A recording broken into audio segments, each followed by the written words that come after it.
کہ یا اللہ یا رحمان یا کریم یا رحیم یا اللہ یا رحمان یا کریم یا رحیم یا اللہ. اس مجلس میں للہول و اطراف کے معزز و موقر علماء کرام دانشوران سبھی تشریف فرما ہیں. ان سب کی موجودگی میں حضرت والا کی خدمت میں جو اہل علاقہ کی طرف سے کچھ گزارشات ہیں وہ میں پیش کرنے جا رہا ہوں. الحمدللہ گزشتہ تقریباً 50-60 سالوں سے ہمارا یہ علاقہ موضع للہول تھانہ سنگھیا ضلع سمستی پور امارت شریعہ سے اور جامعہ رحمانیہ خانقاہ منگیر سے جڑا ہوا ہے اور موقع بموقع اس علاقے میں ہر وقت کے موجودہ امیر شریعت کی تشریف آوری بھی ہوتی رہی ہے. چنانچہ 1969 میں اس وقت کے موجودہ امیر شریعت آپ کے دادا محترم امیر شریعت حضرت مولانا منت اللہ رحمانی صاحب نبر اللہ مرقدہ 1995 میں اور 2017 میں آپ کے والد محترم امیر شریعت حضرت مولانا ولی رحمانی صاحب نبر اللہ مرقدہ کی تشریف آوری ہو چکی ہے. اور آج بحمدللہ موجودہ امیر شریعت حضرت مولانا احمد ولی فیصل رحمانی صاحب دامت برکاتہم اور دیگر معزز علماء کرام کی تشریف آوری اس علاقے میں اور موضع للہول میں ہوئی ہے. الحمدللہ ہم سب اہل علاقہ کے لیے یہ بہت بڑی مسرت اور فخر کی بات ہے. تمام باشندگان للہول و اطراف کی طرف سے جو کچھ گزارشات ہیں وہ آپ کی خدمت عالیہ میں عرض کرنا چاہتے ہیں. نمبر 1، ہمارے علاقے میں الحمدللہ کئی مکاتب ہیں جہاں بچے دینی بنیادی تعلیم حاصل کر لیتے ہیں. دین کی اعلیٰ تعلیم کے لیے بچے دوسرے علاقوں کا رخ کرتے ہیں اور وہاں سے ان کی دینی تعلیم کا انتظام ہو جاتا ہے. لیکن ہمارے اس علاقے موضع للہول و اطراف کے تقریباً 15 کلومیٹر تک کے علاقے میں کوئی بھی معیاری اسلامی اسکول نہیں ہے، جس کی وجہ سے مجبوراً ہمارے مسلم بچوں اور بچوں کو عصری تعلیم حاصل کرنے کے لیے غیروں کے اسکول میں جانا پڑتا ہے، جہاں پر انہیں ہر طرح سے تعصب پرستی کا سامنا کرنا پڑتا ہے اور بچوں کے بنیادی عقائد اور معاشرے میں طرح طرح کی خرابیاں آتی جا رہی ہیں. لہٰذا آپ سے گزارش ہے کہ امارت شریعہ کے زیر انتظام امارت پبلک اسکول کی ایک شاخ ہمارے گاؤں میں یا اس کے کسی بھی علاقے اطراف میں قائم کی جائے، یا رحمانی 30 کے زیر اہتمام کم سے کم ہائی اسکول تک کی تعلیم کے لیے اسکول کا قیام کیا جائے. نمبر 2، ہمارے علاقے کی اور خصوصی طور سے موضع للہول کی امارت شریعہ کے ارباب حلوہ کمیٹی میں یا مجلس شورا میں کوئی نمائندگی نہیں ہے. اگر ممکن ہو تو اس کمیٹی میں بھی ہمارے گاؤں کے بھی کچھ نمائندگان کو منتخب کیا جائے تاکہ موقع بموقع یہاں کے اور علاقے کے حالات سے امارت شریعہ کو روبرو کرانا آسان ہو جائے. نمبر 3، ہمارے علاقے کے 15 سے 20 کلومیٹر میں امارت شریعہ کا کوئی دارالقضا نہیں ہے، جس کی وجہ سے لوگوں کو اگر کچھ مسائل پیش آتے ہیں تو بڑی دشواری کا ان کو سامنا کرنا پڑتا ہے. چونکہ موضع للہول اس علاقے کا مرکزی گاؤں ہے، اس لیے اگر ممکن ہو تو اس گاؤں میں امارت شریعہ کا ایک دارالقضا بھی قائم کیا جائے. آپ سے مؤدبانہ گزارش ہے کہ ان تمام نکات پر غور فرما کر کوئی مناسب فیصلہ فرما کر اہل علاقہ کو شکریہ کا موقع عنایت فرمائیں گے. من جانب جملہ باشندگان للہول تھانہ سنگھیا ضلع سمستی پور بہار. ماشاءاللہ. اب آئیے نہایت ہی ادب و احترام کے ساتھ مفکر ملت حضرت مولانا سید احمد ولی فیصل رحمانی زیدہ مزدہم سجادہ نشیر خانقاہ رحمانی منگیر امیر شریعت بہار اڑیسہ جھارکھنڈ و سیکریٹری آل انڈیا مسلم پرسنل لا بورڈ حضرت والا سے بڑے ادب کے ساتھ گزارش کرتے ہیں کہ حضرت والا اپنی نورانی حقانی بصیرت افروز خطاب سے اس پیاسی امت کو سیراب فرمائیں.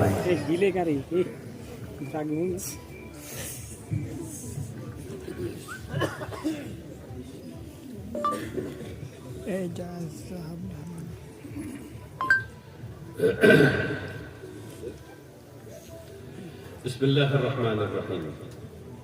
الحمد للہ رب العالمین والصلاة والسلام على سید المرسلین وعلى آلہ وصحبہ اجمعین. اما بعد، علماء اکرام، معزز حاضرین، عزیز طلبہ، السلام علیکم ورحمۃ اللہ وبرکاتہ. اللہ سبحانہ و تعالیٰ کا شکر ہے، اللہ کا احسان ہے کہ اللہ نے ایک دفعہ پھر ایسی مجلس میں حاضری کی توفیق عطا فرمائی جہاں مسلمان یہ بات کرنے بیٹھے ہیں کہ انہیں اپنے آپ میں، اپنے معاشرے میں کیا بہتری لانی ہے. سبحان اللہ و بحمدہ سبحان اللہ العظیم۔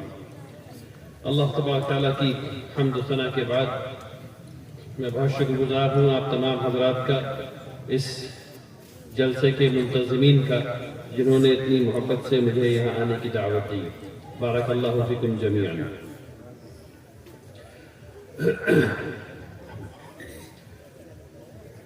اپنی گفتگو شروع کرنے سے پہلے میں آپ سے ایک عہد چاہتا ہوں۔ وہ عہد یہ ہے کہ اس جلسے کو دیر تک چلنا ہے۔ میں ابھی آپ کے سامنے یہاں چند باتیں کہہ کر کے چند منٹ میں چلا جاؤں گا، اور اس کے بعد اس جلسے کو چلنا ہے اور آپ لوگوں کو بہت ڈھیر ساری چیزوں کو سیکھنا ہے انشاءاللہ۔ لیکن ہم لوگ اصلاح معاشرہ کرنے بیٹھے ہیں۔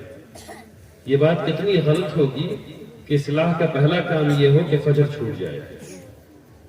فجر نہیں چھوٹنی چاہیے۔ آپ سب لوگوں کو یہ عہد کرنا ہوگا کہ آپ لوگ فجر پڑھیں گے انشاءاللہ، ٹھیک ہے نا؟ دیر تک چلے گا اس کا مطلب یہ ہے کہ ٹھیک تازہ تازہ سوئیے گا فجر کے وقت، یہ نہیں ہونا چاہیے۔ جاگے رہیے، الارم لگا کر کے اٹھیے، کسی سے کہیے کہ اٹھاؤ، لیکن فجر مت چھوڑیے گا باذن اللہ تعالیٰ، ٹھیک ہے انشاءاللہ۔ اب آپ سے یہ پوچھنا ہے، ذرا ہاتھ اٹھا کر کے بتائیے کہ یہ اس کو لکھنے میں آپ میں سے کس کس کا ہاتھ تھا، کس کس سے مشورہ کیا گیا؟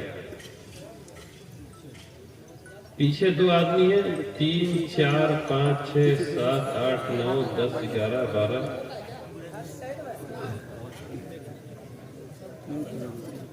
اچھا، جھوٹ نہیں بولنا ہے، جھوٹ نہیں بولنا ہے، سچ بولنا ہے۔ سچ بولنے والے ذرا ہاتھ اٹھائیے۔ سچ بولا جا رہا ہے؟ اٹھائے رہیے، گرنا چاہتا ہوں۔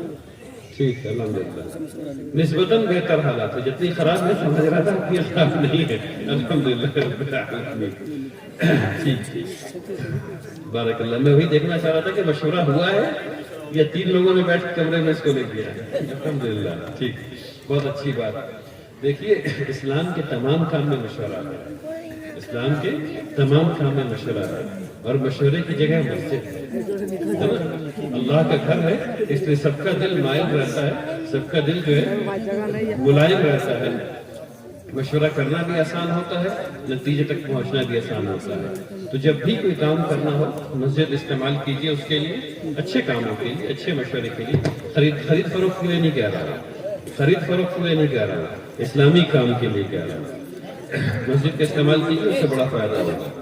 اب اس میں آپ نے یہاں بات لکھی ہے کہ یہاں انشاءاللہ ایک ہائی اسکول ہونا چاہیے۔ تو جب سے میں اس علاقے میں آیا ہوں، ہر جگہ ہی لوگوں سے پوچھ رہا ہوں کہ یہاں تعلیم کا کیا نظم ہے، بچوں کو تعلیم کیسے دی جا رہی ہے، ہم لوگ اسلامی تعلیم کیسے دے رہے ہیں، عصری تعلیم کیسے دے رہے ہیں، وغیرہ وغیرہ۔ اور مجھے یہ بات پتہ چلی اور احساس بھی ہوا کہ یہاں +2 لیول کا ادارہ نہیں ہے، جی 10ویں کا بھی نہیں ہے، 10ویں کا بھی نہیں ہے۔ تو اچھا ٹھیک، اگر آپ لوگ کوشش کریں گے اور زمین کا انتظام کریں گے انشاءاللہ، تو ہم سب لوگ مل کر کے اس پہ ادارہ ضرور بنائیں گے۔ اب آپ لوگوں کی ذمہ داری ہے کہ آپ لوگ زمین کا انتظام کیجیے۔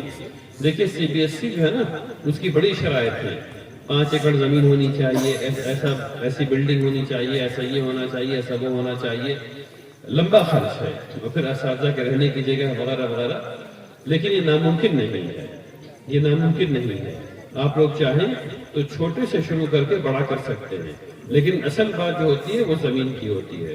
زمین چھوٹی نہیں لی جا سکتی، زمین اتنی ہی لینی پڑے گی تاکہ وہ CBSE کی سرٹیفکیشن حاصل کیا جا سکے۔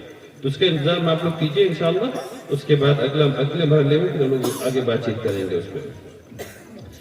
ایک بات یہاں یہ آئی کہ اس علاقے سے ارباب حل وقت میں لوگوں کو ہونا چاہیے۔ میرا خیال ہے ارباب حل وقت میں اس علاقے سے لوگ ہیں، موجود ہیں، صحیح کہا نا مولانا؟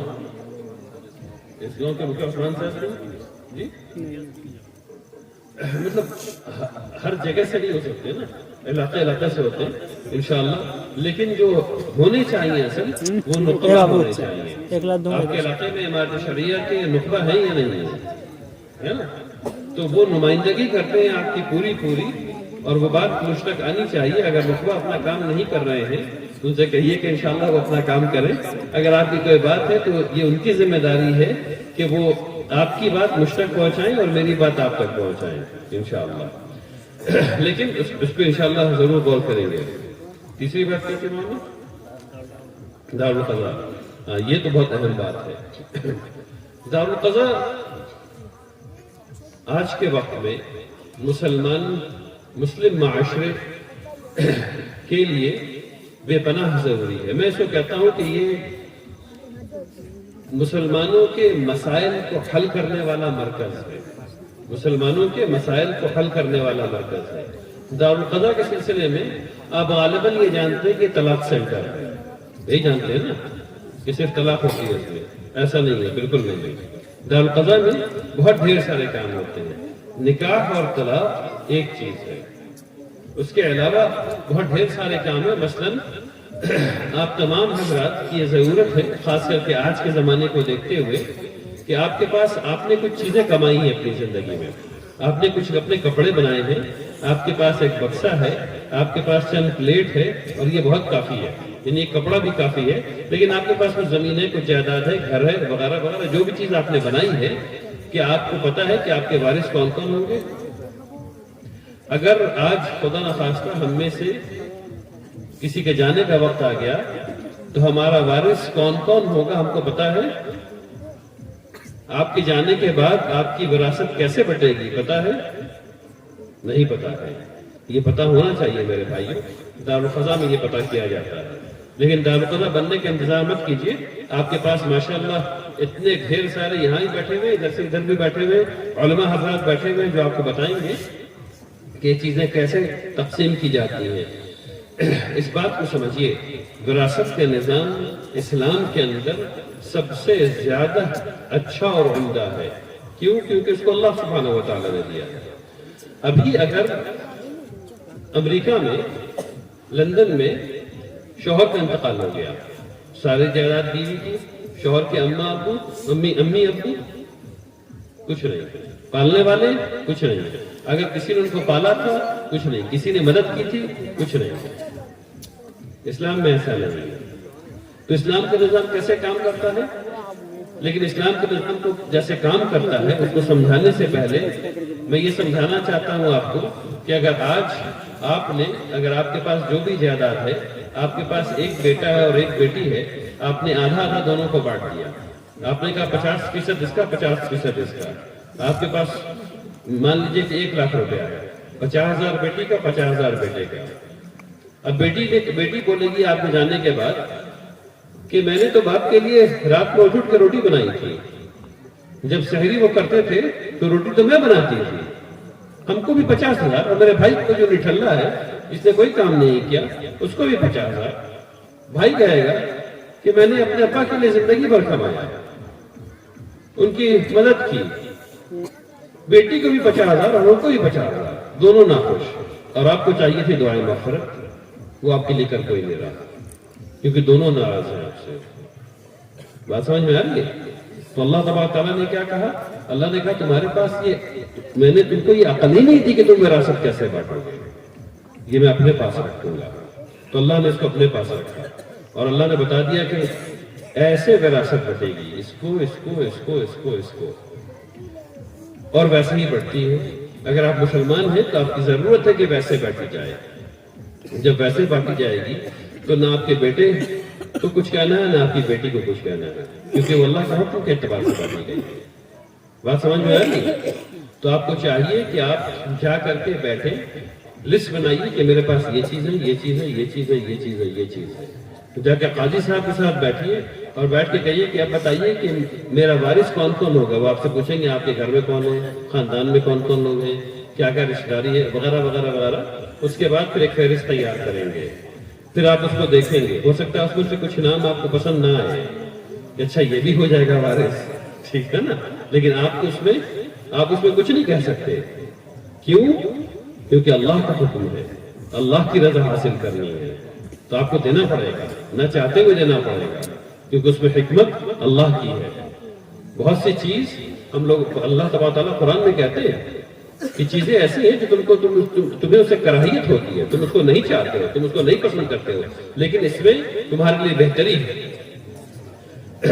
تو جا کر کے سیکھیے اور اس کے بعد ان لوگوں کو بلائیے، گھر میں بٹھائیے اور بٹھا کے بتائیے کہ اگر آج میرا انتقال ہو گیا تو تم میرے وارث ہو، تم میرے وارث ہو، تم میرے وارث ہو، تم میرے وارث ہو، اور ایسے چیزیں بٹیں گی۔ اگر آپ یہ بتا دیں گے اور قاضی صاحب کی اتھارٹی کے ساتھ بتائیں گے تو آپ کے گھروں میں جھگڑے کم ہوں گے۔ میں آپ کو بتا نہیں سکتا ہوں کتنے لوگ میرے پاس آتے ہیں۔ ایک خاص کر کے ایک واقعہ آپ کے سامنے کوٹ کر دیتا ہوں۔